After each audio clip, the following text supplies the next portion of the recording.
Hey guys, Patrick with Uncle Bill's Camping, and I got me a little test kitchen set up out here in my garage today. I'm going to be doing some trial and error stuff. I'm going to be testing out my new Lodge skillet. Well, I'm not going to say it's new. It's about a week old. I've made some hash browns and hamburgers, stuff like that in it, but I wanted to familiarize myself with using this with my camping stove because I have a trip coming up to the Ozarks here in a little bit, and hoping to get up there and do some relaxing on a nice long weekend. But I figure if I'm going to do some trial and error cooking, I might as well do it at home instead of burning food out in the middle of the woods. So today I'm going to be using this Lodge skillet. I'm going to cook me a steak, and you guys are welcome to stick around for a minute and see how it goes.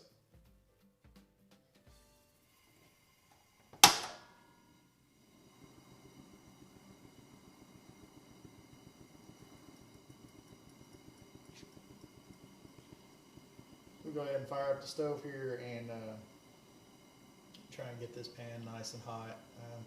Hoping to be able to get this around about 450, 500 degrees, and hopefully the oil doesn't start smoking or anything like that once I add it. That's the main things. I want to see about where the temperature range needs to be for me to be able to cook on this with some high temperature oil and not start smoking or catching on fire. In case you're wondering, that's just a ribeye with salt and pepper, and I'll cook that with some high temp oil just a little bit, just to sear it, and then I might add a little bit of maitre d' or hotel butter in there while it's cooking, just to give it some flavor. I know everybody has their own preference in oil. I've heard good things about sunflower. I've used peanut oil before, and I actually kind of like the peanut oil, but as I understand it, this has got a pretty good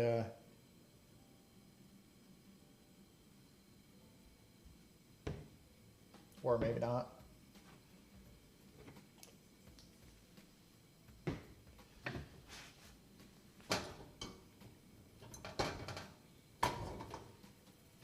So what we're going to do now is just go ahead and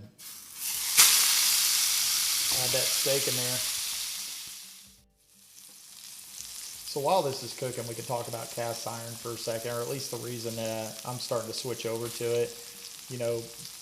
Besides the obvious reason of this stove gets so hot that it would probably warp a non-stick pan. The other thing is that with non-stick pans, especially Teflon coated pans, if they get too hot, which they definitely will on something like this, you could get something that's what they call the Teflon flu. Is when it hits a certain temperature, Teflon, it starts to release a gas that can give you flu-like symptoms, and that's just not.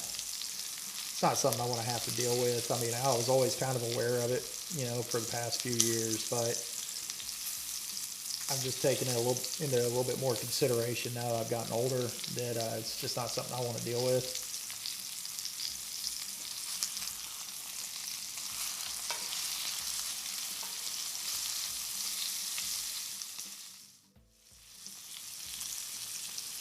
All right, so the top of it's getting kind of firm. So I think we could probably go ahead and flip that over. Yeah, try and get that fat up against the back side of the skillet.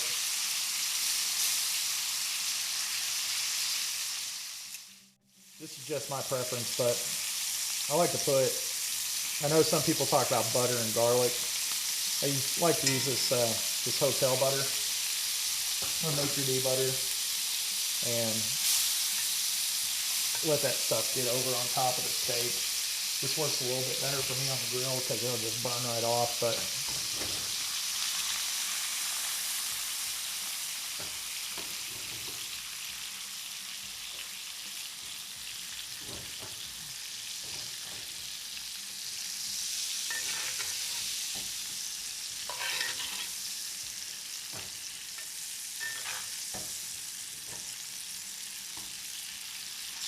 keep that nice and moist on the top. I know it seems like that was a lot of butter, but really it wasn't at all. It was about a tablespoon and a half. So it's still pretty soft. I don't want it to get too much harder than this. You can kind of always tell how well a steak is done by how firm it is when you press on it. And I don't want it to be too firm because I like my steak to be pretty pink in the center. So I'm going to give that just a little bit longer. One thing I like to do, I know it's not everybody's thing, but I like to check around and look at the fat. And I don't like uncooked fat. I like it to be nice and crisp. So I'm going to stand that up and just let that fat back get nice and cooked before I take it off the skillet.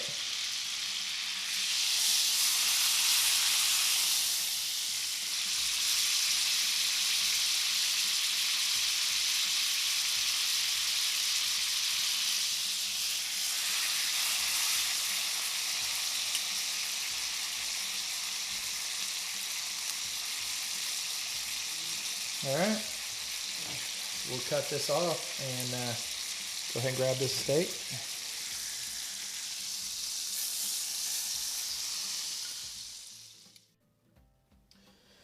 All right, so let's see how we did.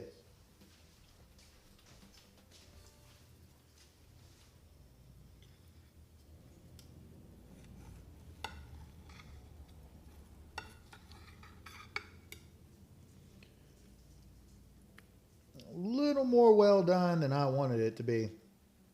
I got a little bit of pink right there in the center. Maybe a minute less when I flip it. Make that ribbon just a little bit bigger. But overall, doesn't look too bad. So I think it turned out pretty good. I mean, honestly. Here you go, pup. All right, well, I think that about wraps it up, man. You know, like I said, I'm just making a video out here BSing around and hadn't put anything out in a while, so I thought I'd hang out with you guys, make a video, and cook some food. So this is Patrick from Uncle Bill's Camping saying thanks for stopping by, take a look at my video. I will see you guys next time around. Now I'm going to go grab me a beer and have this steak.